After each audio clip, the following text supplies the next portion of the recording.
So welcome along. These are the things that are happening between now and the end of October 2022 over here in London. We have, this is brilliant, I really fancy going and have a look at this. This is the 14th Astronomy Photographer of the Year exhibition, which is now open at the Royal Observatory over in Greenwich. All sorts of great pictures from this year's shortlist, including amazing pictures of the Milky Way, galaxies colliding, stellar nurseries, and also the luminous Northern Lights as well, which will be a phenomenal thing. So we're going to have to see if we can get over there and have a look at that one. You've also got West Side Cabaret that is happening. So this is going to be the beloved musical West Side Story gets a cabaret twist on the embankment with dancers, acrobats, circus performers. So they really are doing all sorts of things. Wow. And fire breathers. So really having to go for that one. Taking the stage for a rapturous adaptation. So that is on until the 19th of November. So if you like cabaret and you fancy West Side Story, that's where you need to go for that. Kew Gardens. Now we're going to go to Kew Gardens in November because the Christmas lights will be on, and you're looking forward to that, aren't you? Because you love Kew Gardens. They have got a month-long celebration during October from the 1st to the 31st, and that over in Kew Gardens is all about Mexico. They've got a month-long celebration on Mexico. I think it was about this time last year I went and saw that, actually. So we've got a previous video on that, and that's within the Temperate House. Now the Temperate House is where we went and had a look round. It's not the really hot one. Oh yeah, it's the other one. Yeah. I was boiling. Yeah, it was, wasn't it? Really hot and steamy. So get over there for the Mexican culture. There's also going to be special events happening, including live music from a mariachi band, and also a special Mexican menu at the Gardens Pavilion Bar and Grill. Yeah, that sounds nice, doesn't it? So that's from the 1st to the 31st of October over at Kew Gardens. You've got to get a ticket for that, so you get a little entrance ticket, and then you're in and doing that one.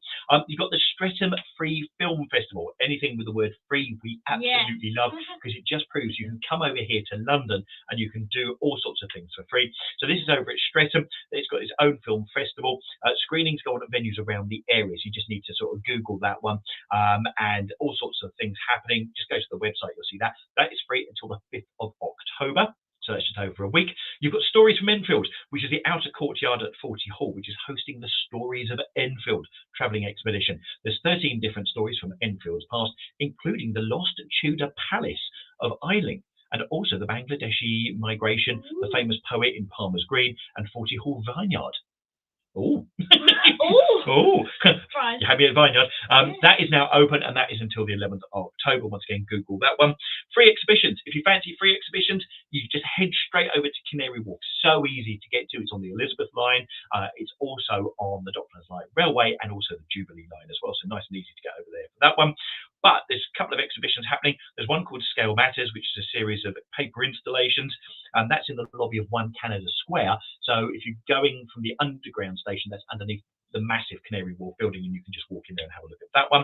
And you've also got State of Play, which is a whole exhibition of sculptures, and they're all dotted around the Canary Wharf area, completely free. Go down there. That's until the 11th of November, so that's happening through the whole month of October, so you get down there. And then you've got Backyard Cinema. That's our final bit for now, because we're going to have some more events a little bit later.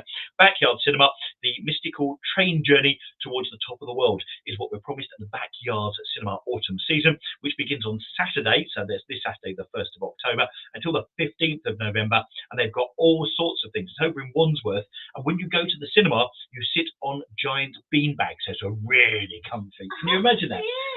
Yeah, I know some people might fall asleep sitting in giant beanbags. Oh yeah. Yeah, I think, and they've put a heart on here already. There you go. Not giving away any clues on that one. They've got all sorts of films, cult classics, new releases, so you can choose throughout the whole run. But that's happening from the 1st of October to the 15th of November.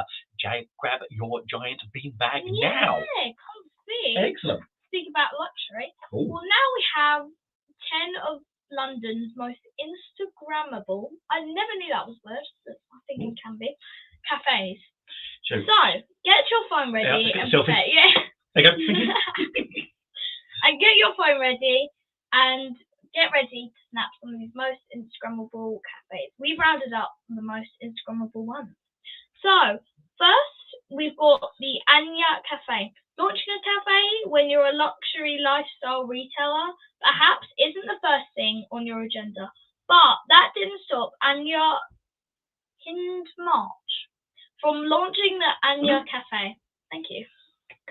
Inspired by the British cafe, It's become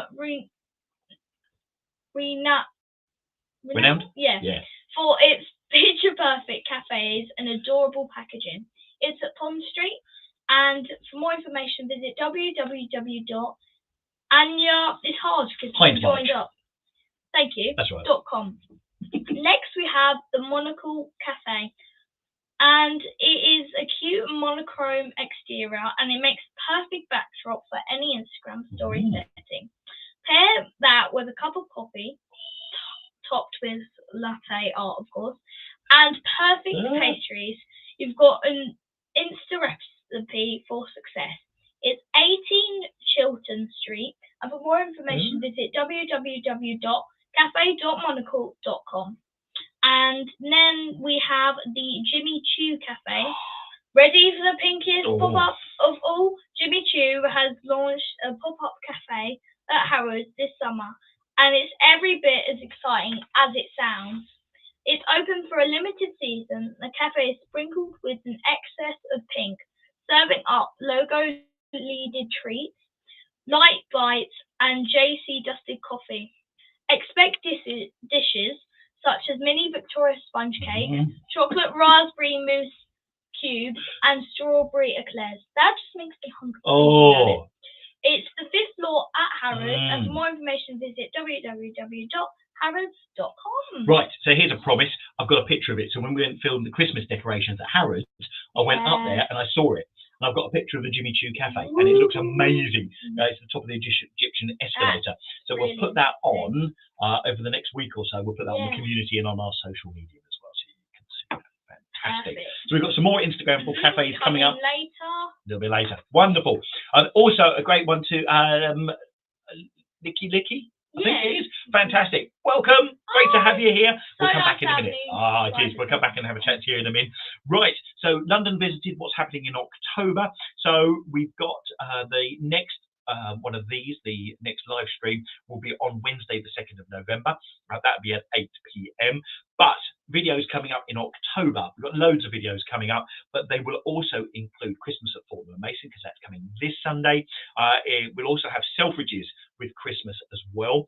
We've also got John Lewis at Christmas. That's coming up in a couple of weeks' time. So all the decorations we are definitely.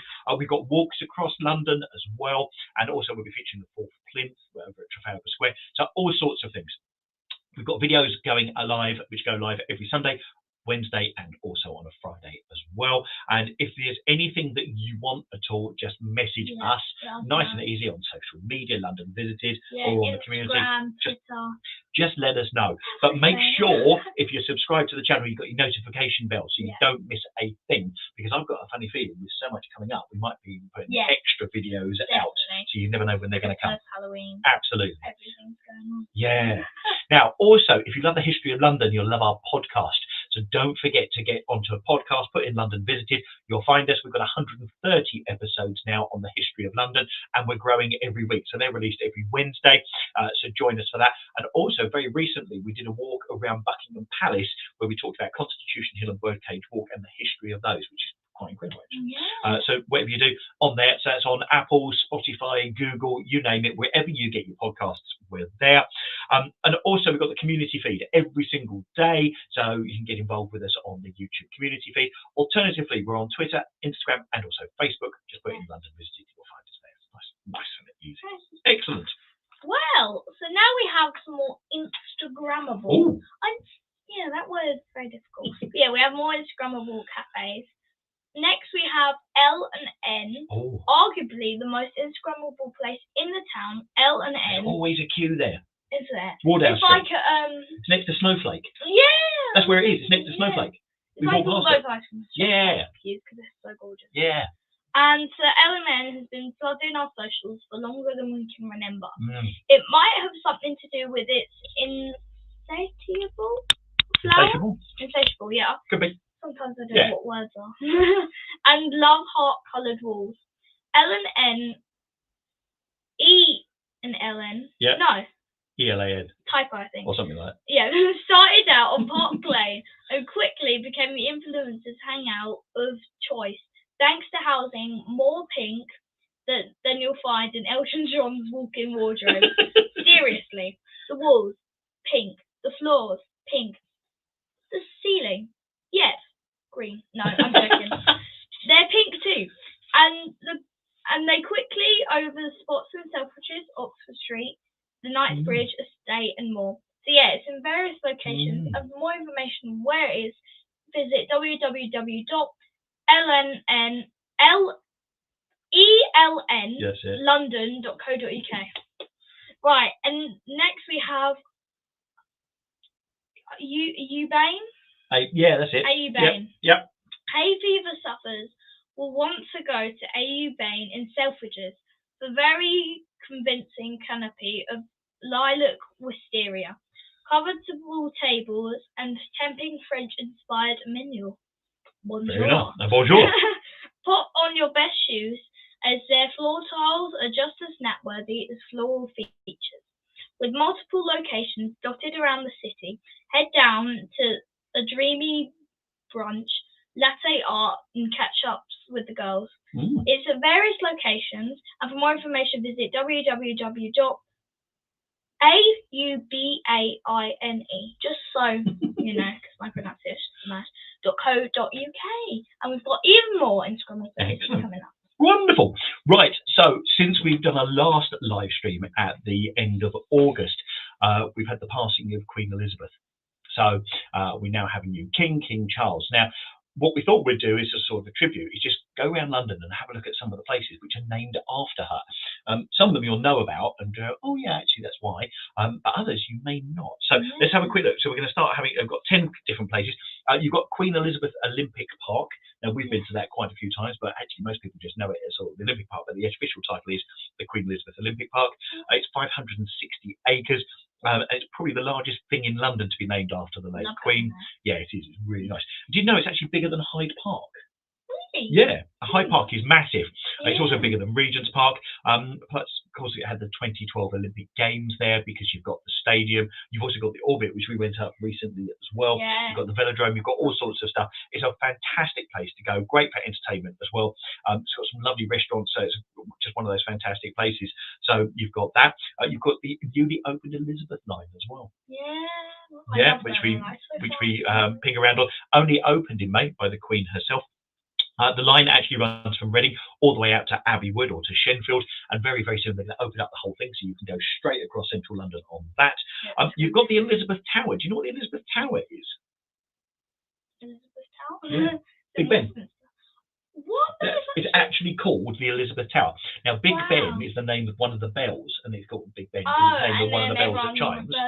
Exactly. But actually, it's the Elizabeth Tower. So it was actually to commemorate her Diamond Jubilee in 2012. The Queen got her name associated with the world's most famous clock. That happened there, which cleared up years of confusion because no one could agree what they actually should be called, because beforehand it was called St. Stephen's Tower. And everyone got confused because it was named Big Ben. Yeah, we always called it Big Ben. Yeah, and that's the clock tower. So there you go. So we still call it Big Ben, but actually it's the Queen Elizabeth Tower. Right, so that's 3 of the bits. We're going to come back for some others in just a second. Jay. And we have some more events going on. First, we have the Globe Trail. Take some time out to explore these 4 globe sculpture trails in different areas of London, which tell powerful stories about the transatlantic slave trade. There are dozens of globes to seek out. Each one is designed by a different artist and tells a story from the history, legacy, and future of transatlantic trade in enslaved Africans. It's free and it's until the 31st of October. Halloween. I saw that actually when I was at Covent Garden on Saturday night. There was a massive globe there, and I thought, I wonder what that is. Thank you. And before because I'm going to keep saying it, all of the ones that I'm about to mention are free, which is very good. Bit of London. So next we have Victor Willing. Mayfair's Timothy Taylor Gallery hosts its first exhibition of paintings and studies by the late British artist Victor Willing. Get a closer look at the fierce and complex surrealism that Willing was known for in the 1970s/80s.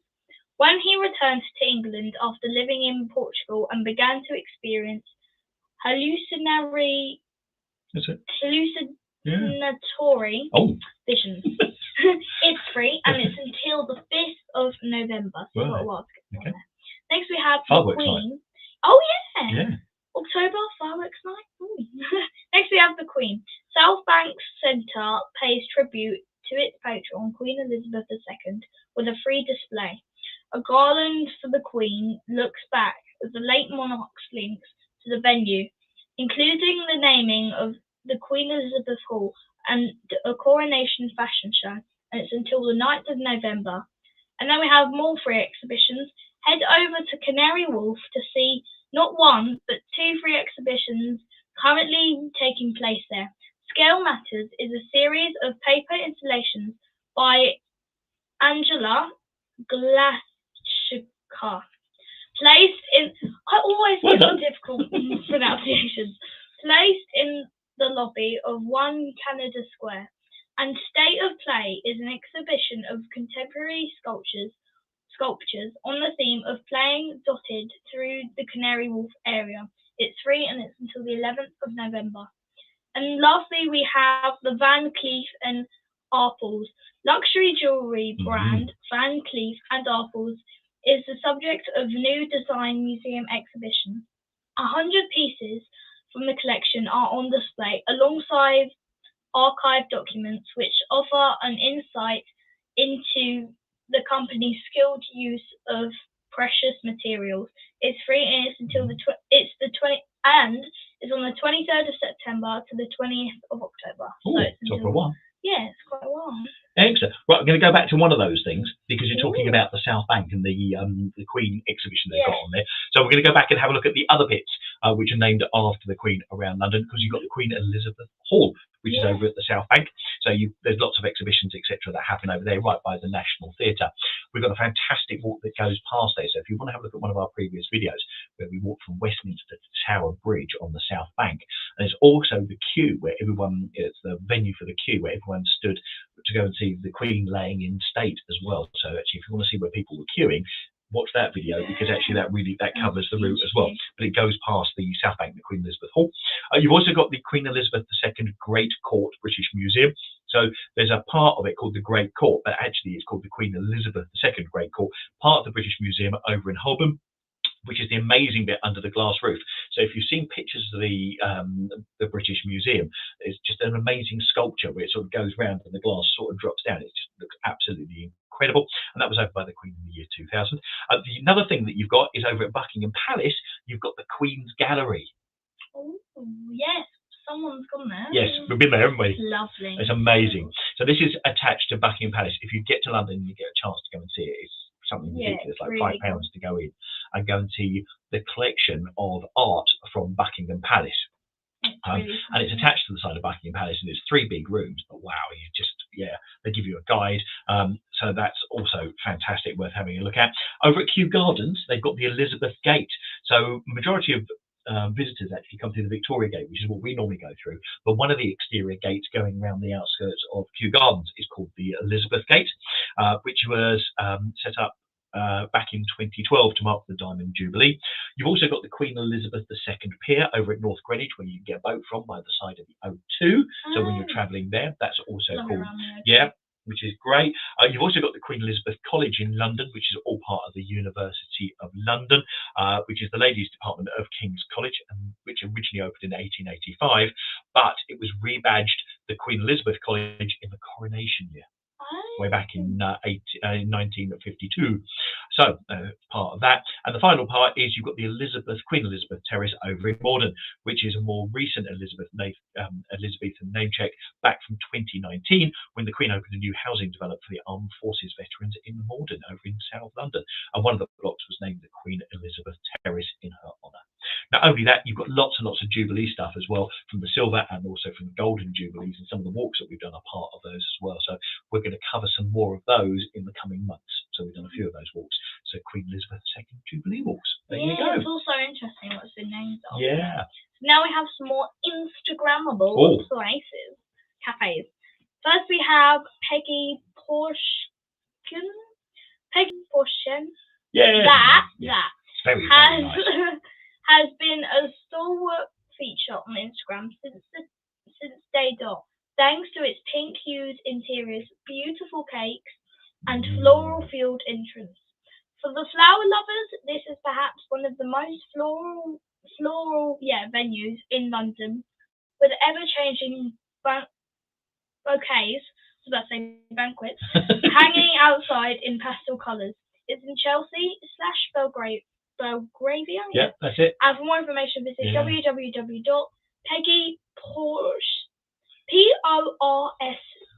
Porschen, I think. Porschen. Probably got it wrong. Yeah. Oh well, it's that. Yeah. It's very nice. Then we have St. Ames. Inspired by the beauty of their Nana's floral garden, Michella and Lewis. It's like Lewis, but without you. Yeah. That Wilson have mastered the art of stunning window displays and are available for interior hire as a result. From flowers bursting with colour to slithers of lavender and more, the noteworthy St. Ames is a real beauty. It's at 59 Connaught Street. For more information, visit www.saintames.com. And lastly, we have Grind, our favourite collection of Melbourne-inspired coffee houses. Grind now has multiple venues to their name, each offering something slightly different, but always with perfectly made coffee in trademark red cups. They put the cool in caffeine. You can that is a real weird joke. You can usually spot them a mile off through their thanks to trademark neon lights. It's in various locations, and for more information, visit www.grind.co.uk. Fantastic. Right, final bit from me, which is if you fancy getting involved with London Visited even more, we've got various things that are available to you. If you just go to patreon.com/London Visited, we're actually wearing some of them. There you go. Oh. So we've got that, but also as part of it on Patreon and also on YouTube as well. If you join us as a member, you do get to see a video normally a week in advance. So we normally give you a link on a Monday to the next Sunday's video. There's all sorts of stuff on there. There's merch.